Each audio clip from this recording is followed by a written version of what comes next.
Con mister Marchetti pronti al via 2022-2023, nuova stagione Marco. Sì, sono contento di iniziare e sono contento di conoscere questa sera alcuni ragazzi.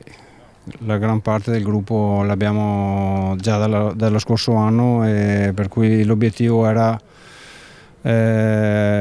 partire da una base solida, da una squadra che ha fatto già un campionato importante.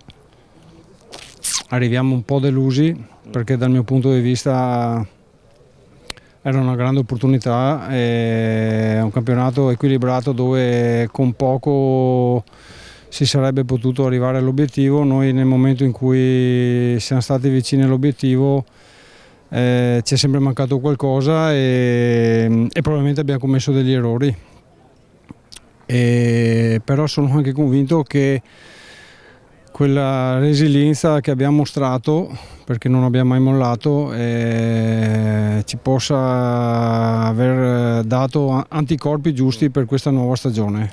Una stagione, sì, ne parlavamo anche con Carlo Casagrande prima, dove l'ossatura è stata tenuta, hai chiesto qualche giocatore per rinforzare il reparto, insomma l'altro anno hai avuto problemi con l'infortunio di Urbanetto, insomma siete corsi un po' ai ripari lì.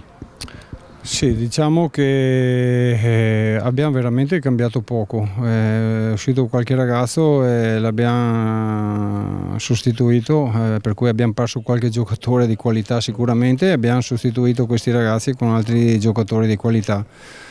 Io continuo a pensare che fondamentale è che quest'anno noi riusciamo a portarci, soprattutto noi del gruppo dello scorso anno, nel quotidiano quella determinazione, quella rabbia da quello che abbiamo lasciato l'anno scorso.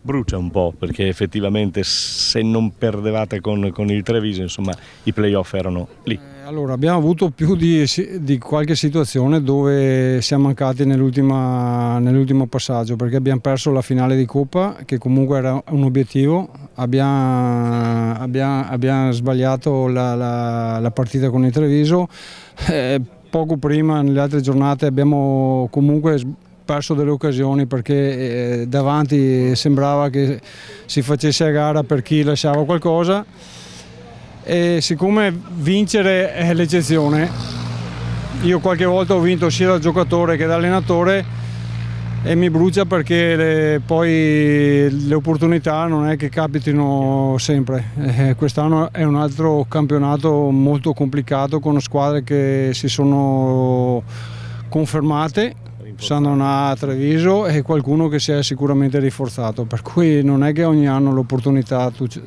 possa averla.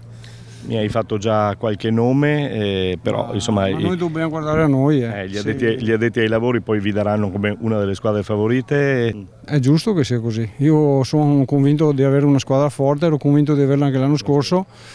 Cercheremo di colmare quel gap là, mettendo dentro lavoro e fatica, perché è l'unica strada, caricare qualcosina in più sulle spalle, perché alla fine si possa colmare quel gap che non era tanto ma che è mancato l'anno scorso. Buon lavoro. Grazie anche a voi.